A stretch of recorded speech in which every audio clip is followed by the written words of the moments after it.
Chapter 34. It's too bad the Ghost has lost her masts.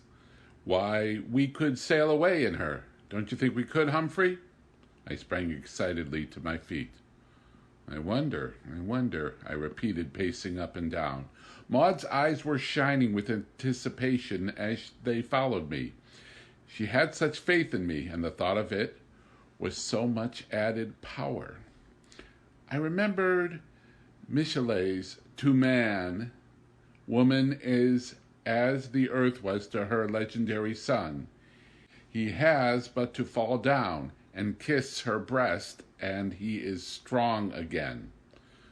For the first time, I knew the wonderful truth of his words. Why, I was living them. Maud was all this to me, an unfailing source of strength and courage. I had but to look at her, or think of her, and be strong again. It can be done, I was thinking and asserting out loud. What men have done, I can do, and if they have never done this before, still I can do it. What, for goodness sake? Maud demanded. Do be merciful. What is it you can do? We can do it, I amended. Why, nothing else than put the masts back onto the Ghost and sail away. Humphrey, she exclaimed, and I felt as proud of my conception as if it were already a fact accomplished. But how is it possible to be done? She asked. I don't know, was my answer. I know only that I am capable of doing anything these days. I smiled proudly at her, too proudly, for she dropped her eyes and was for the moment silent. But there is Captain Larson, she objected. Blind and helpless, I answered promptly, waving him aside as a straw. But those terrible hands of his, you know how he leaped across the opening of the lazarette. And you know also how I crept about and avoided him, I contended gaily. And lost your shoes? You hardly expect them to avoid Wolf Larson without my feet inside of them. We both laughed, and then went seriously to work constructing the plan whereby we were to step the masts of the Ghost and return to the world. I remember hazily the physics of my school days, while the last few months had given me practical experience with mechanical purchases.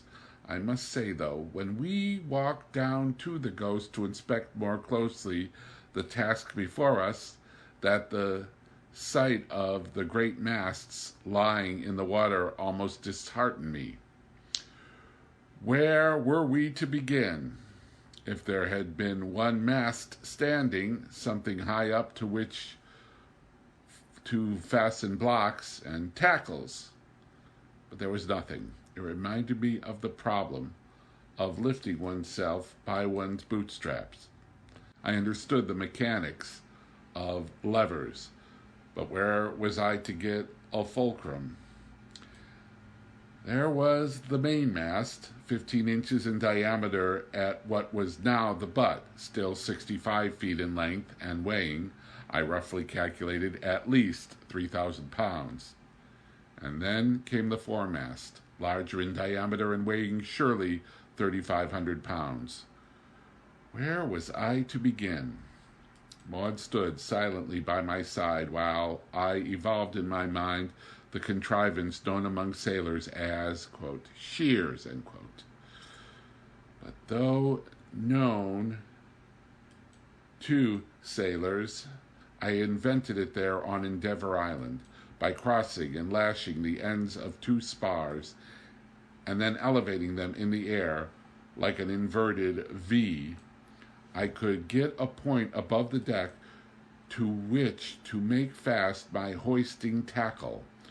To this hoisting tackle I could, if necessary, attach a second hoisting tackle. And then there was the windlass. Maud saw that I had achieved a solution, and her eyes warmed sympathetically. "What are you going to do?" she asked. "Clear that raffle," I answered, pointing to the tangled wreckage overside. Ah, the decisiveness, the very sound of the words, was good in my ears. Clear that raffle, imagine. So salty a phrase on the lips of the Humphrey Van Weyden of a few months gone. There must have been a touch of the melodramatic in my pose and voice, for Maud smiled. Her appreciation of the ridiculous was keen, and in all things she unerringly saw and felt, where it existed, the touch of sham, the overshading, the overtone. It was this which had given poise and penetration to her own work and made her of worth to the world. The serious critic, with a sense of humor and the power of expression, must inevitably command the world's ear. And so it was that she had commanded. Her sense of humor was really the artist's instinct for proportion. "I'm sure I've heard it before, somewhere, in books," she murmured gleefully. I had an instinct for proportion myself, and I collapsed forthwith, descending from the dominant pose of a master of matter to a state of humble confusion, which was, to say the least, very miserable. Her hand leapt out at once to mine. "I'm so sorry," she said. "No need to be," I gulped. "It does me good. There's too much of the schoolboy in me, all of which is neither here nor there. What we've got to do is actually and literally to clear that raffle. If you'll come with me in the boat, we'll get to work and straighten things out." "When the top men clear the raffle with their clasp knives in their teeth," she quoted at me, and for the rest of the afternoon we made merry over our labor.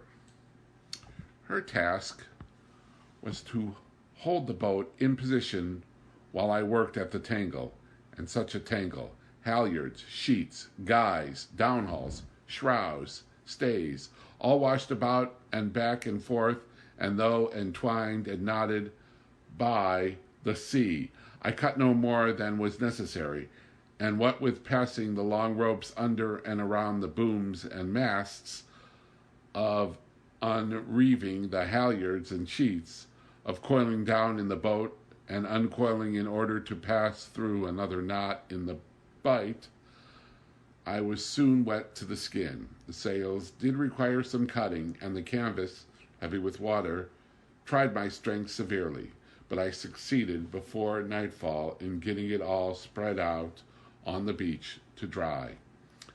We were both very tired when we knocked off for supper, and we had done good work, too, though to the eye it appeared insignificant. Next morning, with Maud as able assistant, I went into the hold of the Ghost to clear the steps of the mast butts. We had no more than begun work when the sound of my knocking and hammering brought Wolf Larsen. "Hello below," he cried down the open hatch. The sound of his voice made Maud quickly draw close to me, as for protection, and she rested one hand on my arm while we parleyed. "Hello on deck," I replied. "Good morning to you." "What are you doing there?" he demanded. "Trying to scuttle my ship for me?" "Quite the opposite. I'm repairing her," was my answer. "But what in thunder are you repairing?" There was puzzlement in his voice. "Why, I'm getting everything ready for re-stepping the masts," I replied easily, as though it were the simplest project imaginable. "It seems as though you're standing on your own legs at last, Hump," we heard him say, and then for some time he was silent. "But I say, Hump," he called down, "you can't do it." "Yes, I can," I retorted. "I'm doing it now." But this is my vessel, my particular property. What if I forbid you? You forget, I replied. You are no longer the biggest bit of ferment. You were once and able to eat me, as you were pleased to phrase it, but there has been a diminishing, and I am now able to eat you. The yeast has grown stale. He gave a short, disagreeable laugh. I see you're working my philosophy back on me for all it's worth. But don't make the mistake of underestimating me. For your own good, I warn you. Since when have you become a philanthropist? I queried. Confess now, in warning me for my own good, that you are very consistent. He ignored my sarcasm, saying, Suppose I clap the hatch on now. You won't fool me as you did in the lazarette. Wolf Larsen, I said sternly, for the first time addressing him by this, his most familiar name, I am unable to shoot a helpless, unresisting man. You have proved that to my satisfaction as well as yours. But I warn you now, and not so much for your own good as for mine, that I shall shoot you the moment you attempt a hostile act. I can shoot you now as I stand here, and if you are so minded, just go ahead and try to clap on the hatch. Nevertheless, I forbid you. I distinctly forbid you tampering with my ship. But man, I expostulated, you advance the fact that it is your ship as though it were a moral right. You have never considered moral rights in your dealings with others. You surely do not dream that I'll consider them in dealing with you. I had stepped underneath the open hatchway so that I could see him, the lack of expression on his face, so different from when I had watched him unseen, was enhanced by the unblinking staring eyes. It was not a pleasant face to look upon. And none so poor, not even Hump, to do him reverence, he sneered. The sneer was wholly in his voice. His face remained expressionless as ever. How do you do, Miss Brewster? He said suddenly, after a pause.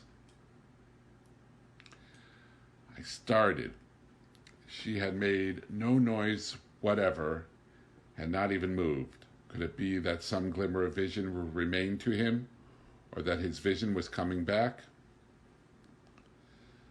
How do you do it, Captain Larsen? She answered. Pray, how did you know I was here? I heard you breathing, of course.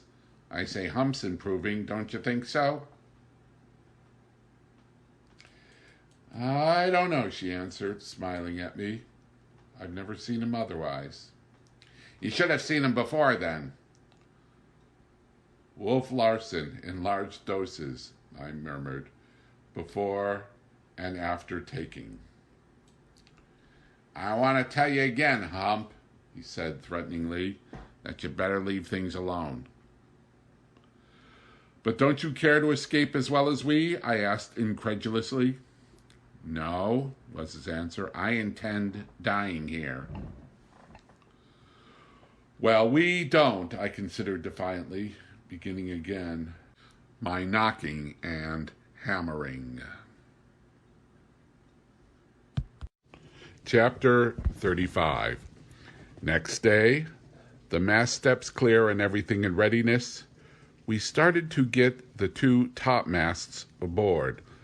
The main topmast was over 35 feet in length, and the foretopmast nearly 30, and it was of these that I intended making the shears. It was puzzling work, fastening one end of a heavy tackle to the windlass, and with the other end fast to the butt of the foretopmast, I began to heave. Maud held the turn on the windlass and coiled down the sack. We were astonished at the ease with which the spar was lifted. It was an improved crank windlass, And the purchase it gave was enormous. Of course, what it gave us in power we paid for in distance. As many times as it doubled my strength, that many times was doubled the length of rope I heaved in. The tackle dragged heavily across the rail, increasing its drag as the spar arose more and more out of the water, and the exertion on the windlass grew severe. But when the butt of the topmast was level with the rail, everything came to a standstill. "I might have known it," I said impatiently. "Now we have to do it all over again." "Why not fasten the tackle part way down the mast?" Maud suggested. "It's what I should have done at first," I answered, hugely disgusted with myself. Slipping off a turn, I lowered the mast back into the water and fastened the tackle a third of the way down from the butt. In an hour, what of this and of rests between the heaving, I hoisted it to the point where I could hoist no more. 8 feet of the butt was above the rail, and I was as far away as ever from getting the spar on board. I sat down and pondered the problem. It did not take long. I sprang jubilantly to my feet.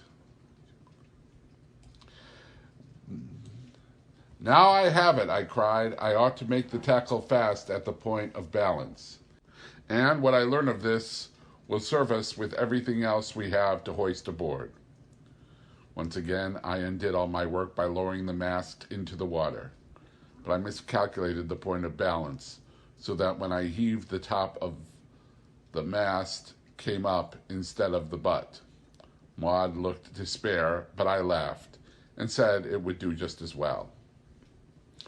Instructing her how to hold the turn and be ready to slack away at command, I laid hold of the mast with my hands and tried to balance it inboard across the rail. When I thought I had it, I cried to her to slack away. But the spar righted despite my efforts and dropped back toward the water. Again I heaved it up to its old position, for I had now another idea. I remembered the watch tackle, a small double and single block affair, and fetched it. While I was rigging it between the top of the spar and the opposite rail, Wolf Larsen came on the scene. We exchanged nothing more than good mornings, and, though he could not see, he sat on the rail out of the way and followed by the sound all that I did. Again instructing Maud to slack away at the windlass when I gave the word, I proceeded to heave on the watch tackle. Slowly the mast swung in until it balanced at right angles across the rail, and then I discovered to my amazement that there was no need for Maud to slack away. In fact, the very opposite was necessary. Making the watch tackle fast, I hove on the windlass and brought in the mast, inch by inch, till its top tilted down to the deck, and finally its whole length lay on the deck. I looked at my watch. It was 12 o'clock. My back was aching sorely, and I felt extremely tired and hungry. And there on the deck was a single stick of timber to show for a whole morning's work. For the first time, I thoroughly realized the extent of the task before us.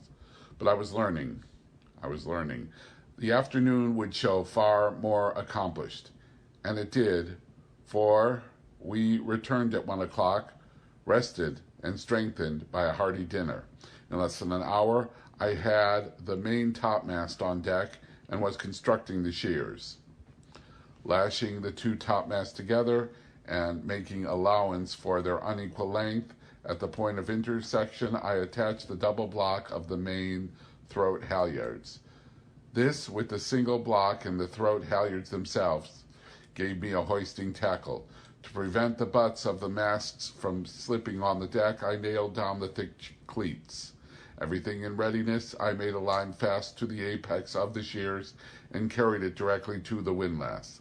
I was growing to have faith in that windlass, for it gave me power beyond all expectation. As usual, Maud held the turn while I heaved. The shears rose in the air. Then I discovered I had forgotten guy ropes. This necessitated my climbing the shears. which I did twice, before I finished guying it fore and aft to the other side. Twilight had set in by the time this was accomplished. Wolf Larsen, who had sat and listened all afternoon and never opened his mouth, had taken himself off to the galley and started his supper. I felt quite stiff across the small of the back, so much so that I straightened up with an effort and with pain. I looked proudly at my work. It was beginning to show. I was wild with desire, like a child with a new toy, to hoist something with my shears. "I wish it weren't so late," I said. "I'd like to see how it works." "Don't be a glutton, Humphrey," Maud chided me. "Remember, tomorrow is coming, and you're so tired now that you can hardly stand." "And you?" I said with sudden solicitude. "You must be very tired. You have worked hard and nobly. I am proud of you, Maud."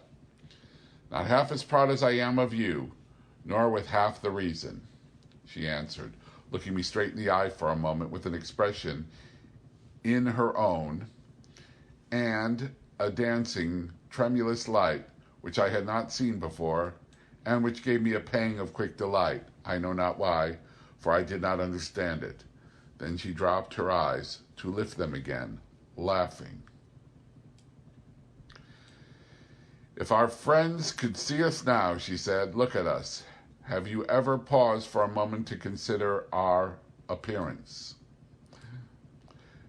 "Yes, I have considered yours frequently," I answered, puzzling over what I had seen in her eyes and puzzled by her sudden change of subject. "Mercy," she cried. "And what do I look like, pray?" "A scarecrow, I'm afraid," I replied. "Just glance at your draggled skirts, for instance. Look at those three-cornered tears, and such a waist. It would not require a Sherlock Holmes to deduce that you have been cooking over a campfire, to say nothing of trying out seal blubber. And to cap it all, that cap. And all that is the woman who wrote, quote, 'A kiss endured,' end quote." She made me an elaborate and stately courtesy and said, "As for you, sir." And yet, through 5 minutes of banter which followed, there was a serious something underneath the fun, which I could not but relate to the strange and fleeting expression I had caught in her eyes. What was it? Could it be that our eyes were speaking beyond the will of our speech? My eyes had spoken, I knew, until I had found the culprits out and silenced them. This had occurred several times, but had she seen the clamor in them and understood? And had her eyes so spoken to me? What else could that expression have meant? That dancing, tremulous light, and a something more which words could not describe. And yet it could not be. It was impossible. Besides, I was not skilled in the speech of eyes. I was only Humphrey Van Weyden, a bookish fellow who loved. And to love, and to wait, and win love. That surely was glorious enough for me.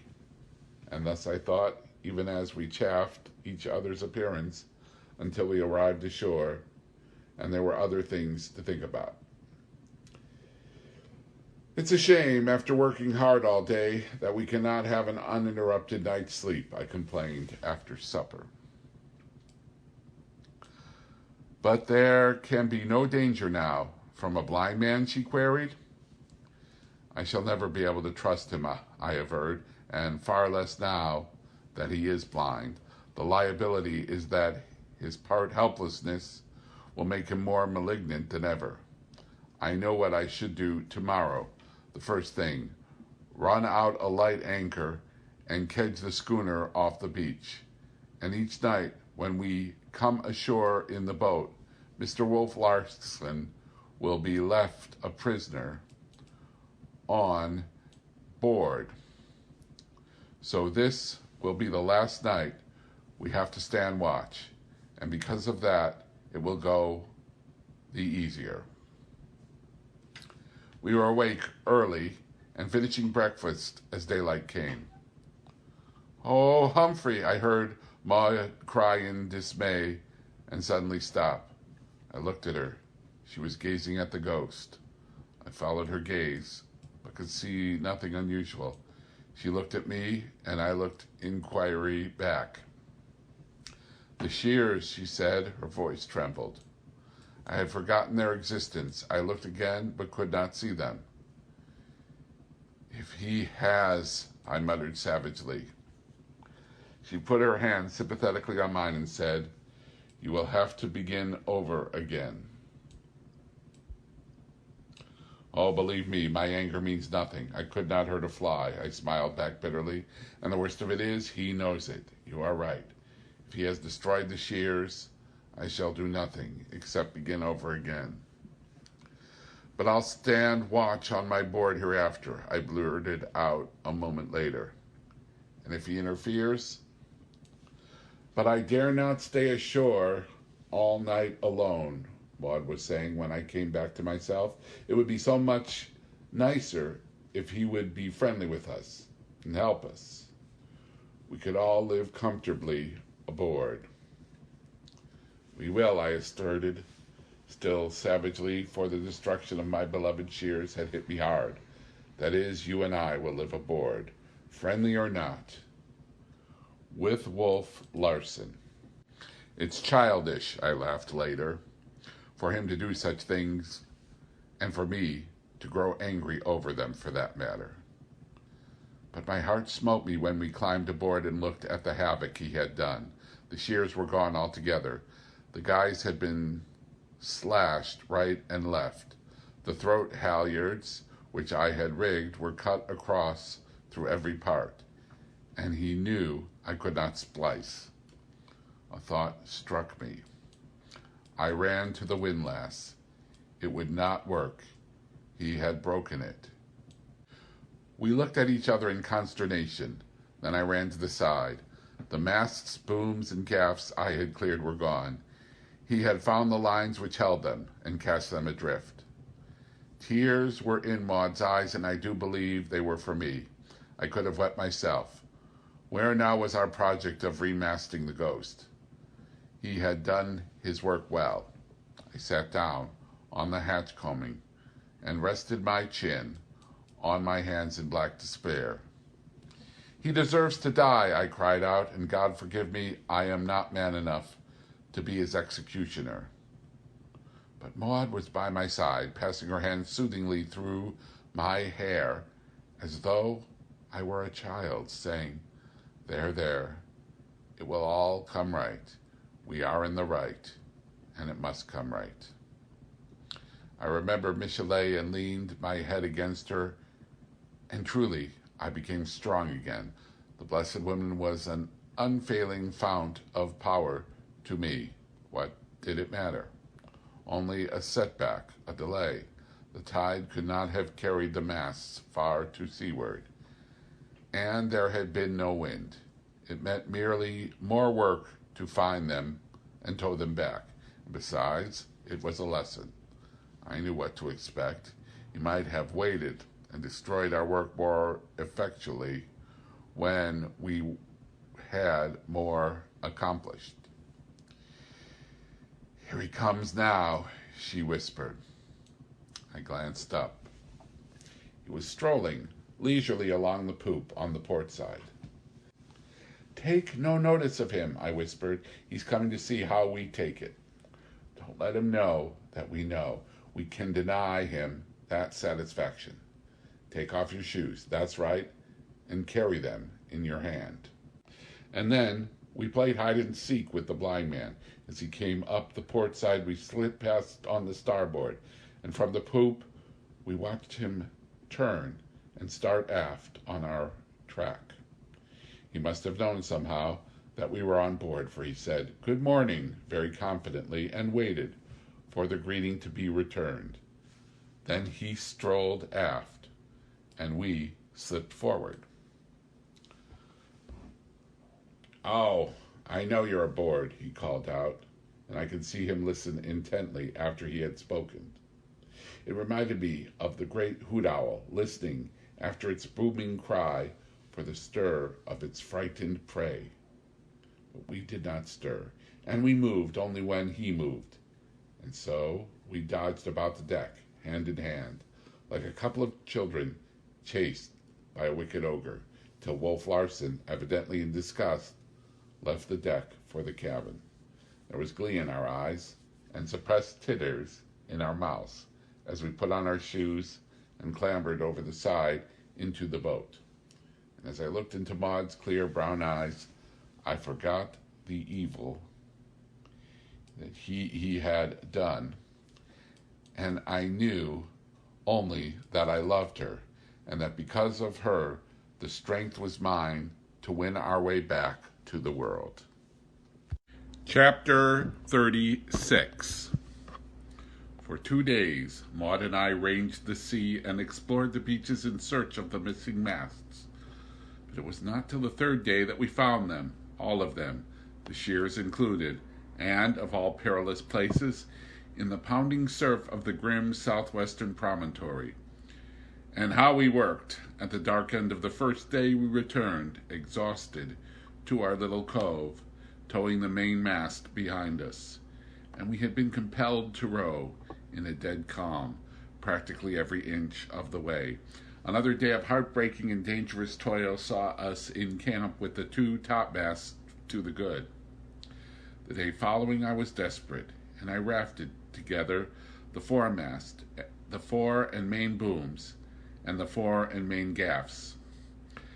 The wind was favorable, and I had thought to tow them back under sail, but the wind baffled, then died away, and our progress with the oars was a snail's pace. And it was such a dispiriting effort to throw one's whole strength and weight on the oars, and to feel the boat checked in its forward lunge by the heavy drag behind, was not exactly exhilarating.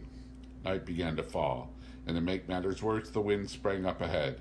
Not only did all forward motion cease, but we began to drift back and out to sea.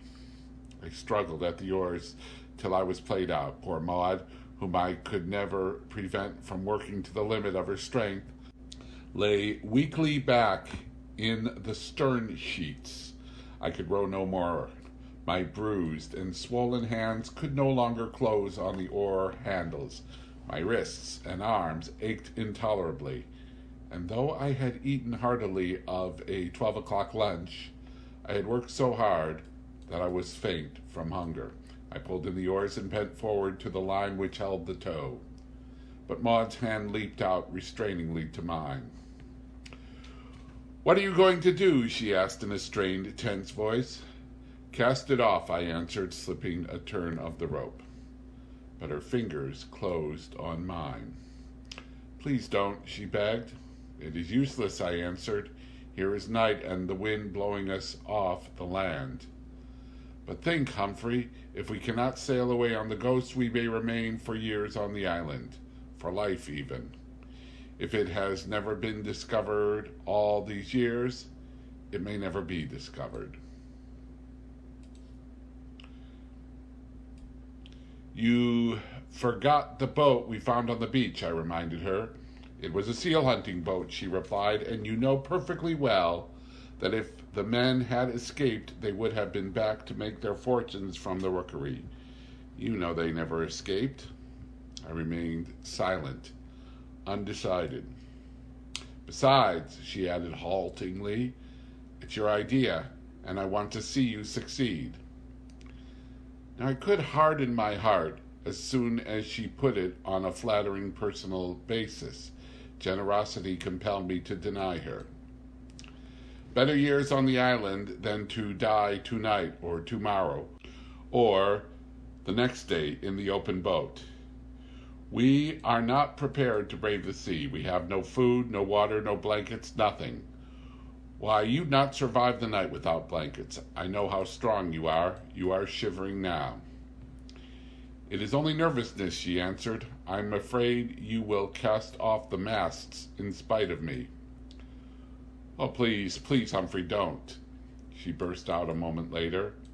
And so it ended, with the phrase she knew had all power over me. Now and again I fitfully slept, but the pain of the cold always aroused me. How Maud could stand it was beyond me. I was too tired to thrash my arms about and warm myself, but I found strength time and again to chafe her hands and feet to restore the circulation. And still she pleaded with me not to cast off the masts. About 3 a.m, she was caught by a cold cramp, and after I had rubbed her out of that, she became quite numb. I was frightened. I got out the oars and made her row, though she was so weak I thought she would faint at every stroke. Morning broke, and we looked long in the growing light for our island. At last it showed, small and black on the horizon, fully 15 miles away. I scanned the sea with my glasses. Far away in the northwest I could see a dark line on the water, which grew even as I looked at it. "Fair wind," I cried in a husky voice I did not recognize as my own. Maud tried to reply, but could not speak. Her lips were blue with cold, and she was hollow-eyed. But oh, how bravely her brown eyes looked at me. How piteously brave. Again, I fell to chafing her hands and to moving her arms up and down and about until she could thrash them herself. Then I compelled her to stand up, and though she would have fallen had I not supported her, I forced her to walk back and forth the several steps between the thwart and the stern sheets, and finally to spring up and down. "Oh, you brave, brave woman," I said when I saw the life coming back into her face. "Did you know that you were brave?" "I never used to be," she answered. "I was never brave till I knew you. It is you who have made me brave." "Nor I until I knew you," I answered. She gave me a quick look, and again I caught that dancing, tremulous light and something more in her eyes. But it was only for the moment. Then she smiled. "It must have been the conditions," she said, but I knew she was wrong, and I wondered if she likewise knew. Then the wind came, fair and fresh, and the boat was soon laboring through a heavy sea toward the island. At 3:30 in the afternoon, we passed the southwestern promontory. Not only were we hungry, but we were now suffering from thirst. Our lips were dry and cracked, nor could we longer moisten them with our tongues. Then the wind slowly died down. By night it was dead calm, and I was toiling once more at the oars, but weakly, most weakly. At 2 a.m, the boat's bow touched the beach of our inner cove, and I staggered out to make the painter fast. Maud could not stand, nor had I the strength to carry her. I fell in the sand with her, and when I had recovered, contented myself with putting my hands under her shoulders and dragging her up the beach to the hut. Next day, we did no work. In fact, we slept till 3 p.m, or at least I did, for I awoke to find Maud cooking dinner. Her power of recuperation was wonderful. There was something tenacious about that lily-frail body of hers, a clutch on existence which one could not reconcile with its patent weakness. "You know, I was traveling to Japan for my health," she said, as we lingered at the fire after dinner and delighted in the marvelousness of loafing. "I was not very strong, I never was. The doctors recommend a sea voyage, and I chose the longest."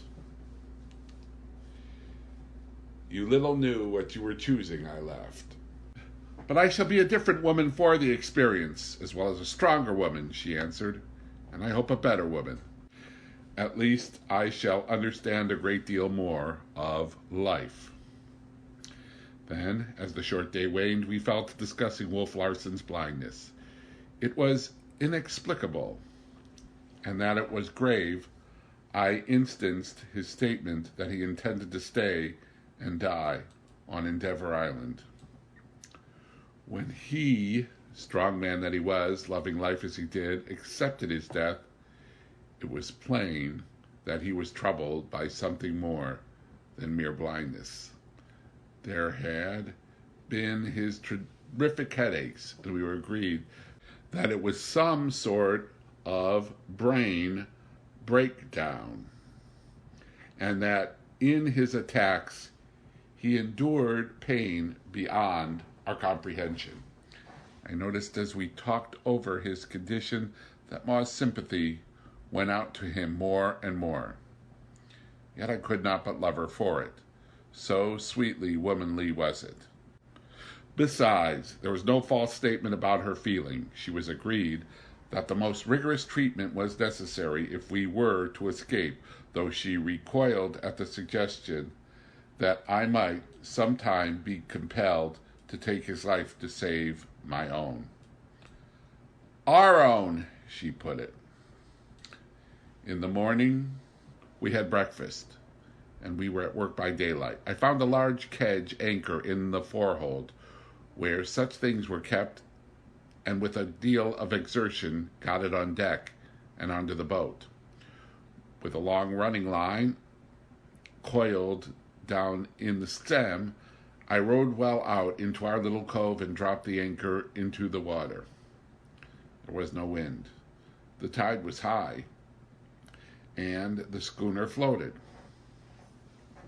Casting off the shorelines, I kedged her out by main strength, the windlass being broken, till she rode nearly up and down to the small anchor, too small to hold her in any breeze. So I lowered the big starboard anchor, giving plenty of slack, and by afternoon I was at work on the windlass. 3 days I worked on that windlass. Least of all things was I a mechanic, and in that time I accomplished what an ordinary machinist would have done in as many hours. I had to learn my tools to begin with, and every simple mechanical principle which such a man would have at his finger ends, I had likewise to learn. And at the end of the 3 days I had a windlass which worked clumsily. It never gave the satisfaction the old windlass had given.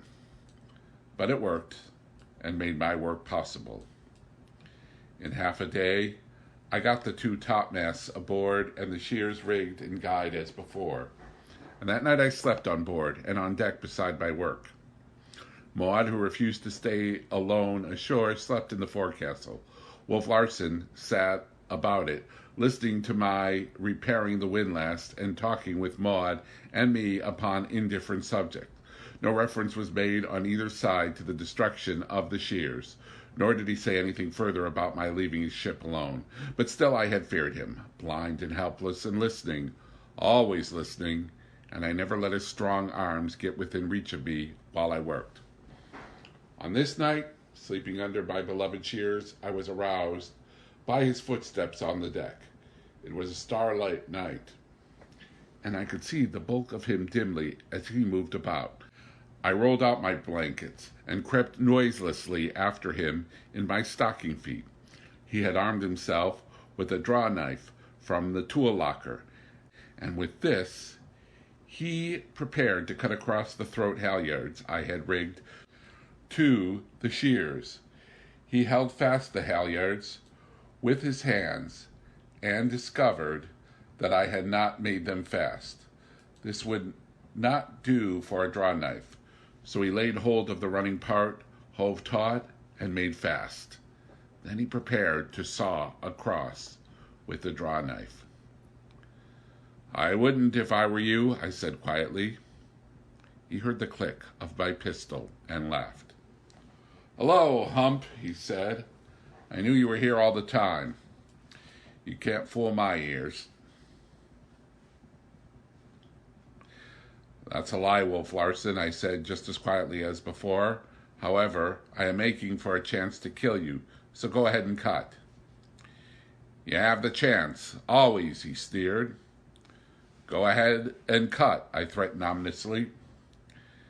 I'd rather disappoint you, he laughed, and turned on his heel and went aft. Something must be done, Humphrey, Maud said next morning when I had told her of the night's occurrence. If he has liberty, he may do anything. He may sink the vessel or set fire to it. There's no telling what he may do. We must take him a prisoner. But how? I asked with a helpless shrug. I dare not come within reach of his arms, and he knows that so long as his resistance is passive, I cannot shoot him. There must be some way, she contended. Let me think. There's one way, I said grimly. She waited. I picked up a seal club. It won't kill him, I said, and before he could recover, I'd have him bound hard and fast. She shook her head with a shudder. No, not that. There must be some less brutal way. Let us wait. But we did not have to wait long, and the problem solved itself. In the morning, after several trials, I found the point of balance in the foremast and attached my hoisting tackle a few feet above it. Maud held the turn on the windlass and coiled down while I heaved. Had the windlass been in order, it would not have been so difficult.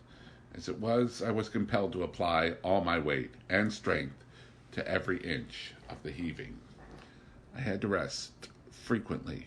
In truth, my spells of resting were longer than those of working. Maud even contrived, at times when all my efforts could not budge the windlass, to hold the turn with one hand and with the other to throw the weight of her slim body to my assistance. At the end of an hour, the single and double blocks came together at the top of the shears. I could hoist no more, and yet the mast was not swung entirely inboard. The butt rested against the outside of the port rail, while the top of the mast overhung the water far beyond the starboard rail. My shears were too short. All my work had been for nothing. But I no longer despaired in the old way. I was acquiring more confidence in myself and more confidence in the possibility of windlasses, shears, and hoisting tackles. There was a way in which it could be done, and it remained for me to find that way. While I was considering the problem, Wolf Larsen came on deck. We noticed something strange about him at once. The indecisiveness or feebleness of his movements was more pronounced. His walk was actually tottery as he came down the port side of the cabin. At the break of the poop, he reeled, raised one hand to his eyes with a familiar brushing gesture, and fell down the steps, still on his feet, to the main deck, across which he staggered, falling and flinging out his arms for support. He regained his balance by the steerage companionway and stood there, dizzily for a space, when he suddenly crumpled up and collapsed, his legs bending under him as he sank to the deck. One of his attacks, I whispered to Maud. She nodded her head, and I could see sympathy warm in her eyes.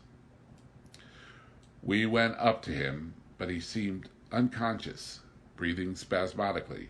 She took charge of him, lifting his head to keep the blood out of it, and dispatching me to the cabin for a pillow. I also brought blankets, and we made him comfortable. I took his pulse. It beat steadily and strong, and was quite normal. This puzzled me.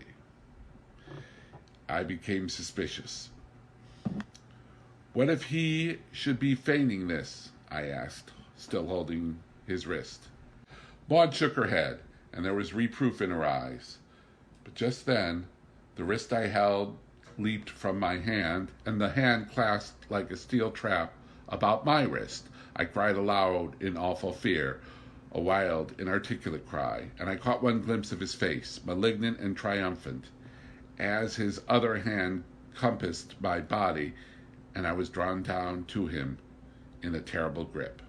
My wrist was released, but his other arm passed around my back, held both my arms so that I could not move. His free hand went to my throat, and in that moment I knew the bittersweet foretaste of death earned by one's own idiocy. Why had I trusted myself within reach of those terrible arms? I could feel other hands at my throat. They were Maud's hands, striving vainly to tear loose the hand that was throttling me. She gave it up, and I heard her scream in a way that cut me to the soul, for it was a woman's scream of fear and heartbreaking despair. I had heard it before, during the sinking of the Martinez. My face was against his chest and I could not see, but I heard Maud turn and run swiftly away along the deck. Everything was happening quickly.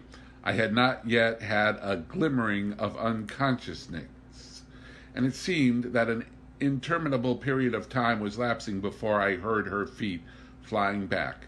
And just then I felt the whole man sink under me. The breath was leaving his lungs and his chest was collapsing under my weight. Whether it was merely the expelled breath or his consciousness of his growing impotence, I know not, but his throat vibrated with a deep groan. The hand at my throat relaxed. I breathed. It fluttered and tightened again. But even his tremendous will could not overcome the dissolution that assailed it. That will of his was breaking down. He was fainting. Maud's footsteps were very near, and his hand fluttered for the last time, and my throat was released. I rolled off and over to the deck on my back, gasping and blinking in the sunshine. Maud was pale but composed. My eyes had gone instantly to her face.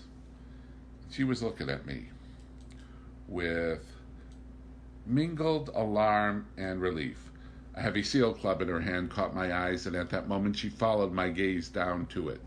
The club dropped from her hand as though it had suddenly stung her, and at the same moment my heart surged with great joy. Truly, she was my woman, my mate woman, fighting with me and for me as the mate of a caveman would have fought. All the primitive in her aroused, forgetful of her culture, hard under the softening civilization of the only life she had ever known. "Dear woman," I cried, scrambling to my feet. The next moment she was in my arms, weeping convulsively on my shoulders, while I clasped her nose. I looked down at the brown glory of her hair, glinting gems in the sunshine far more precious to me than those in the treasure chests of kings.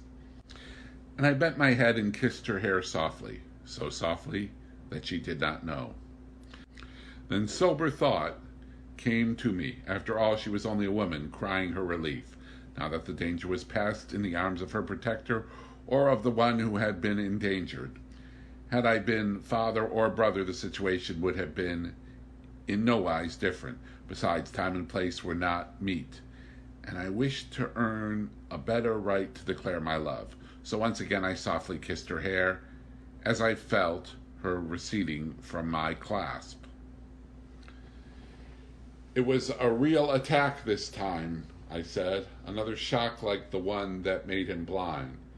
He feigned at first, and in doing so, I brought it on." Maud was already rearranging his pillow. "No," I said, "not yet. Now that I have him helpless he shall remain. From this day we live in the cabin. Wolf Larsen shall live in the steerage." I caught him under the shoulders and dragged him to the companionway. At my direction, Ma fetched a rope. Placing this under his shoulders, I balanced him across the threshold and lowered him down the steps to the floor. I could not lift him directly into a bunk, but with Maud's help, I lifted first his shoulders and head, then his body, balanced him across the edge, and rolled him into a lower bunk. But this was not to be all. I recollected the handcuffs in his stateroom, which he preferred to use on sailors instead of the ancient and clumsy ship irons. So when we left him, he lay handcuffed hand and foot. For the first time in many days, I breathed freely. I felt strangely, as though I came on deck, as though a weight had been lifted off my shoulders.